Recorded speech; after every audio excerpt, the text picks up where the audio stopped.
Competition level का एक विशेष class है, ठीक है, जिसमें हम वन लाइनर ही चलाएंगे। आज हम लोग देखेंगे उत्तर प्रदेश विशेष, उत्तर प्रदेश के बारे में, उत्तर प्रदेश का राजनीतिक स्तर, उत्तर प्रदेश का भौगोलिक स्तर, उत्तर प्रदेश का प्राकृतिक क्षेत्र, उत्तर प्रदेश की क्या क्या खूबियाँ हैं, क्या क्या यहाँ की मान्यताएं हैं, कल्चर, यहाँ का एनवायरनमेंट, यहाँ का जियोग्राफिकल स्ट्रक्चर, यहाँ का पॉलिटिकल स्ट्रक्चर, मतलब कि एक संपूर्ण अध्ययन जो है हम इस सिलेबस के माध्यम से जो है उत्तर प्रदेश के बारे में करेंगे, ठीक है। लगातार क्रमशः जो है मैंने कोशिश किया है कि जो मैंने वन लाइनर ही लिखा है आपको स्पष्ट रूप से दिखाई तो नहीं दे रहा होगा, लेकिन आप मेरी बातों पर जरा ध्यान दीजिएगा। जहाँ कहीं भी ऐसा है मैंने उसको बार बार जो है नोट किया है, ठीक है। जहाँ दुविधा है उन दुविधाओं को क्लियर करने का प्रयास जो है हम कर रहे हैं, ठीक है। आप बस मेरी बातों पर विशेष ध्यान दीजिएगा, मेरे शब्दों को सुनने का प्रयास कीजिएगा, ठीक है। परिणाम जो है इसमें से ये क्वेश्चन जो हम इसमें बता रहे हैं ये आपके लिए जो है स्टेट यूपीएससी जो आता है या यूपी ट्रिपल एससी आता है, ठीक है, यूपीएससी के लिए है या एसएससी के लिए है, ठीक है, या यूपीएससी लेवल पर भी जो है इसमें से बहुत सारी मान्यताएं आपको मिल जाएंगी, ठीक है। उत्तर प्रदेश के बारे में हम हर एक चीज पर अध्ययन करेंगे, अलग अलग क्लास डिवीजन हमारा लगेगा, 3 या 4 वीडियो जो है हमारा उत्तर प्रदेश के बारे में आएगा, जिसमें ये पहला वीडियो है। अभी पहले वीडियो में हम चर्चा करेंगे उत्तर प्रदेश के नामकरण के बारे में, उत्तर प्रदेश में जो ओवरऑल क्या है, जैसे यहाँ की राजकीय स्थितियाँ क्या है, इसकी बनावट क्या है, ठीक है। इन सब चीज़ों के बारे में हम बेसिक जानकारी प्राप्त करेंगे। चैनल से जुड़िए और जुड़ करके जो है ज़्यादा से ज़्यादा जो भी आपको इसमें जानना है या जो कुछ भी खामियां दिख रही हैं उनको हमें बताएं भी, ताकि जो है हम उन्हें परिवर्तन करने का प्रयास कर सकें, सुधारने का प्रयास कर सकें, ठीक है। आइए हम विषय पर चलते हैं। दिखाई तो कुछ दे नहीं रहा है, मैं बार बार कह रहा हूँ, लेकिन फिर भी मैं कोशिश कर रहा हूँ मेरी बातों को, मेरे शब्दों को जो है बहुत सावधानी से सुनिएगा, बस बाकी का सारा हो जाएगा। चलिए, उत्तर प्रदेश जो शब्द आ रहा है, उत्तर प्रदेश जिस राज्य में हम लोग रहते हैं, ठीक है। उत्तर प्रदेश भारतीय यूनियन का एक टेरिटरी है, राज्य है, ठीक है, इंडियन यूनियन का। भारत जो संघ है उस संघ का एक राज्य है उत्तर प्रदेश, ठीक है। इसका निर्माण, इसकी संरचना और इसकी स्थिति क्या है, इनके बारे में हम देखेंगे। बातें वन लाइनर में है इसलिए ज्यादा चर्चा नहीं होंगी। उत्तर प्रदेश का मेरा एक मैपिंग वाला क्लास भी चलेगा, ठीक है, जिसमें मैं विस्तार से आप लोगों को एक मैप के माध्यम से हर एक इसके ज्योग्राफिकल स्ट्रक्चर को और पॉलिटिकल व्यू को जो है देखने का प्रयास करेंगे। तो ज्योग्राफिकल जो मैपिंग क्लास है वो अभी आगे लगेगा।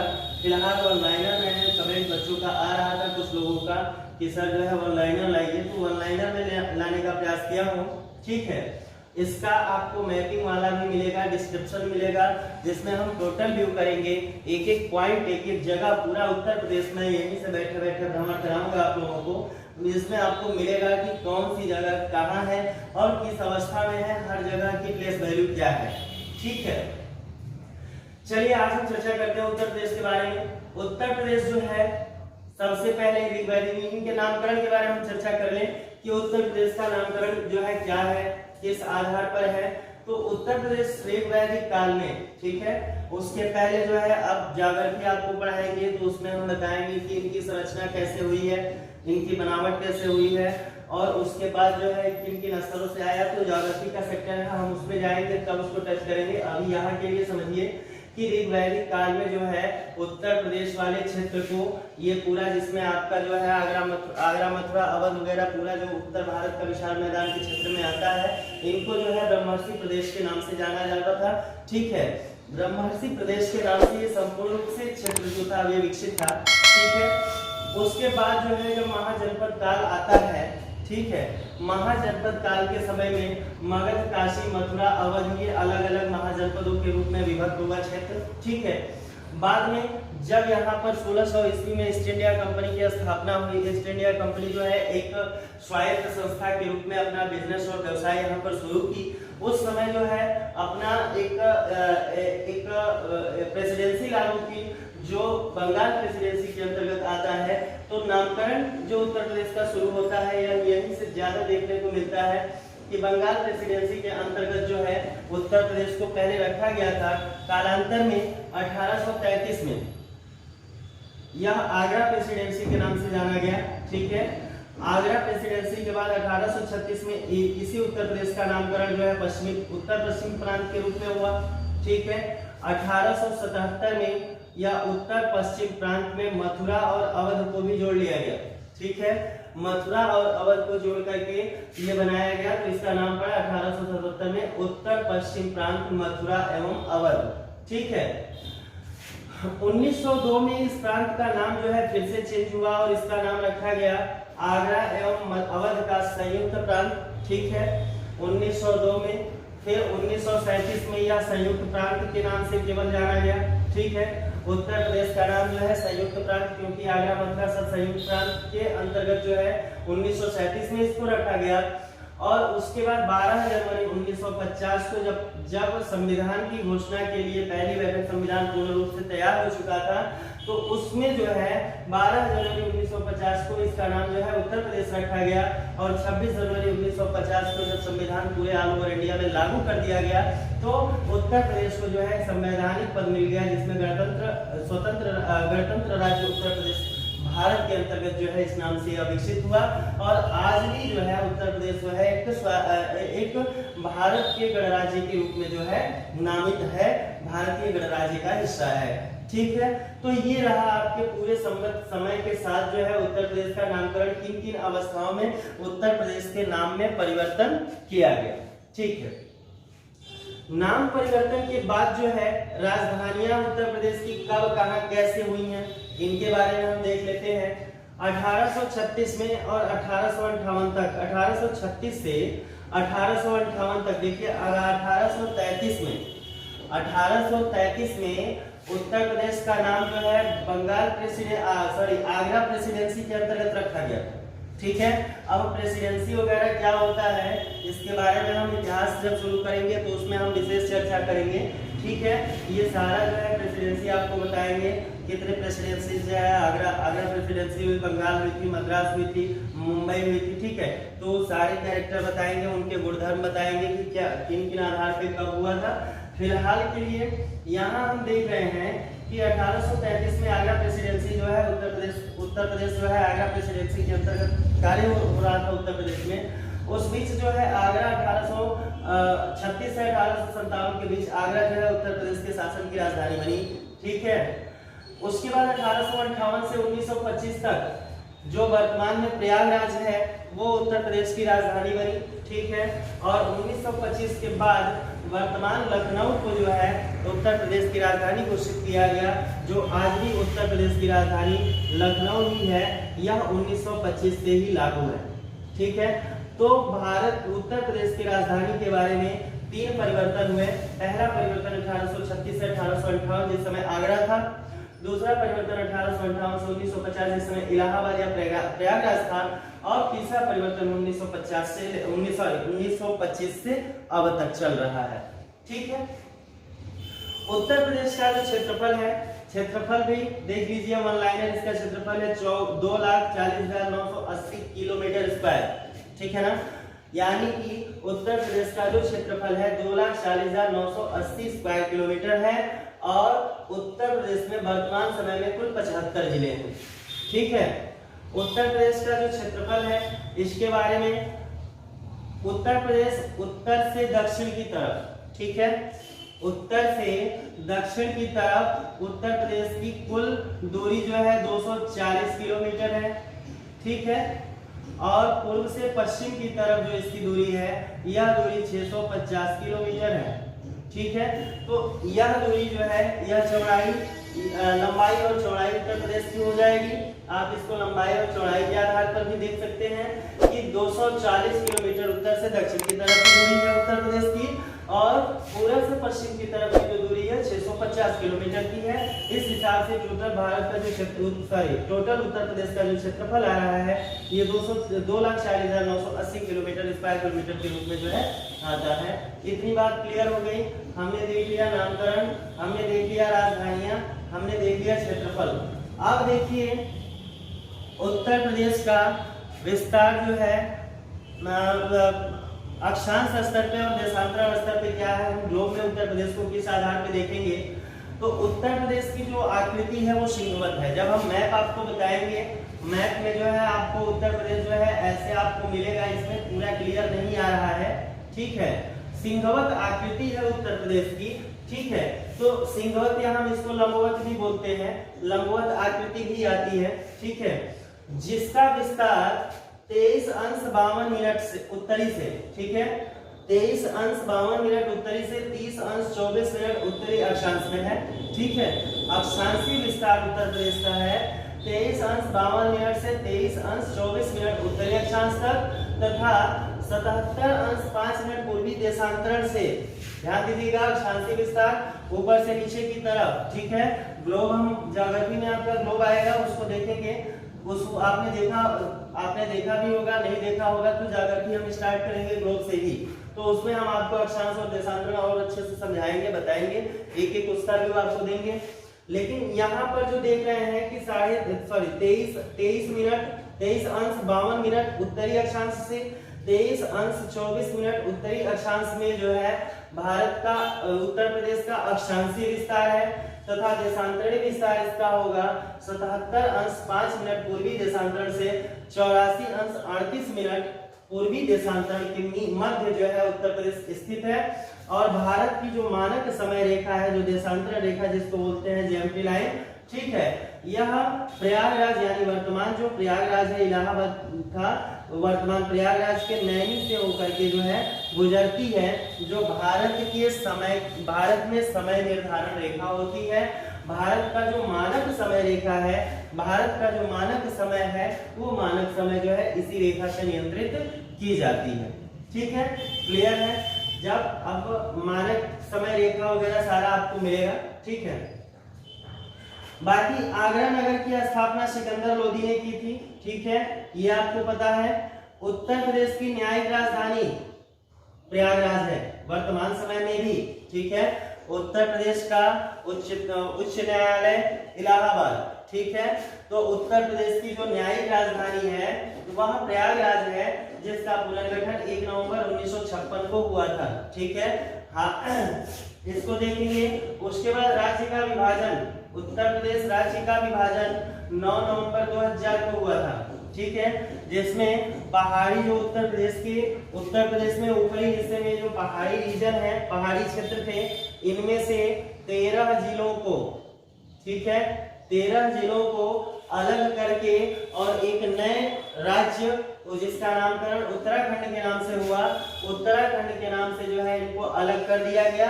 उसके पहले जो है यह समस्त 13 जिले उत्तर प्रदेश से जुड़े हुए थे और उत्तर प्रदेश जो है बहुत बड़ा राज्य था, लेकिन पुनर्गठन हुआ 9 नवंबर 2000 को, जिसमें यह 13 जिलों को निकाल करके उत्तराखंड को एक अलग राज्य के रूप में जो है नामित कर दिया गया, घोषित कर दिया गया, ठीक।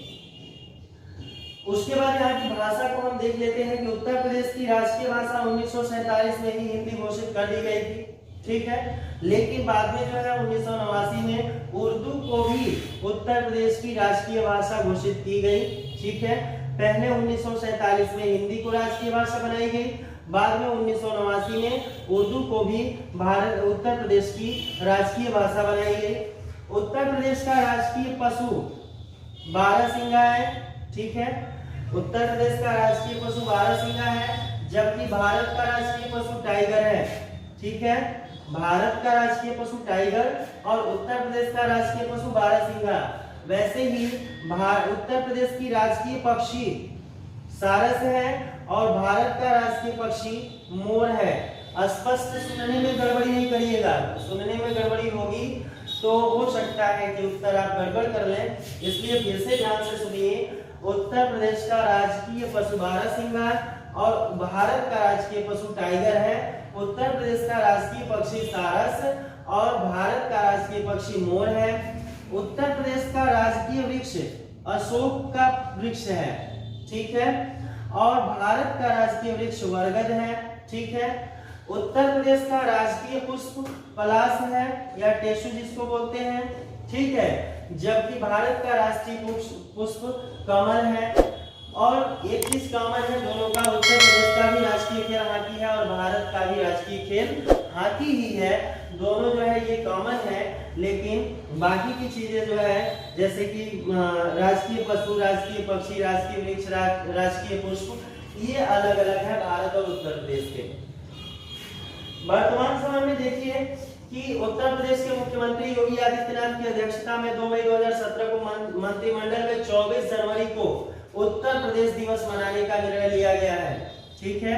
उत्तर प्रदेश दिवस जो है मनाया जाता है, तो यह उत्तर प्रदेश दिवस मनाने का निर्णय जो है योगी आदित्यनाथ जो उत्तर प्रदेश के वर्तमान मुख्यमंत्री भी हैं, उनकी अध्यक्षता में 2 मई 2017 को यह निर्णय लिया गया था और तब से जो है 24 जनवरी को उत्तर प्रदेश दिवस के रूप में मनाया जाता है, ठीक है।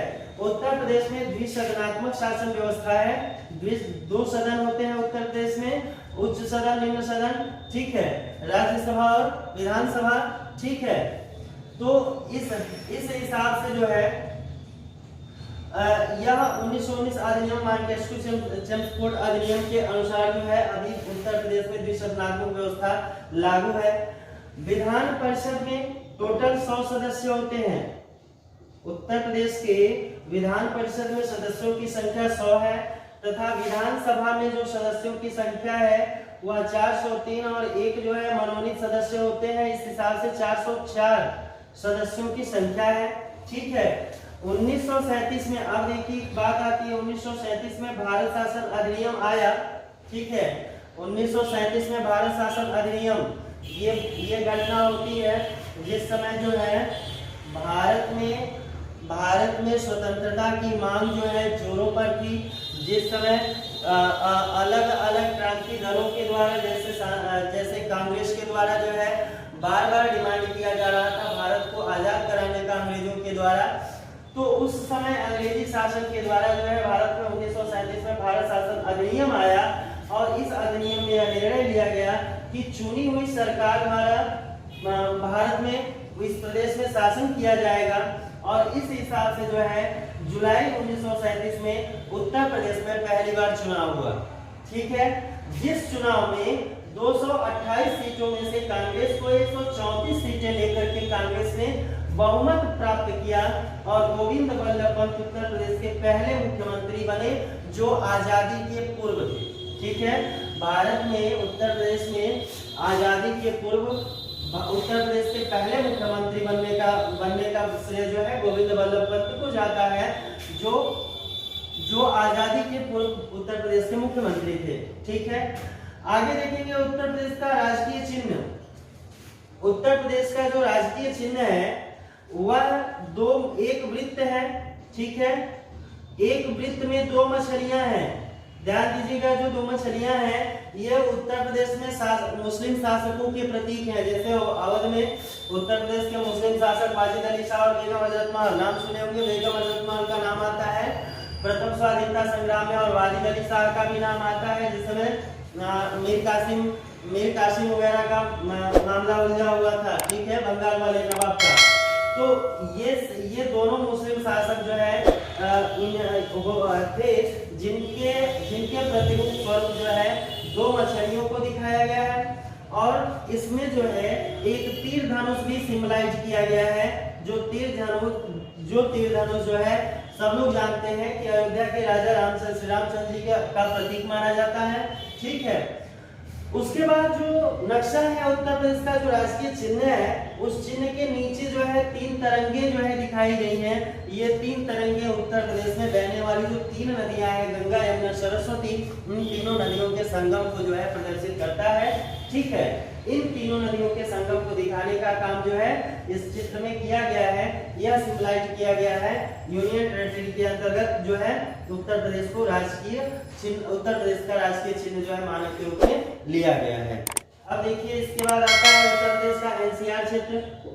एनसीआर क्षेत्र है या उत्तर प्रदेश में विधानसभा विधान परिषद, ठीक है, इसका गठन और इसकी संरचना और इसकी व्यवस्था, ठीक है। इसके बाद उत्तर प्रदेश में उत्तर प्रदेश की सीमाएं और उत्तर प्रदेश में बहने वाली नदियां, उत्तर प्रदेश का भौगोलिक विस्तार, उत्तर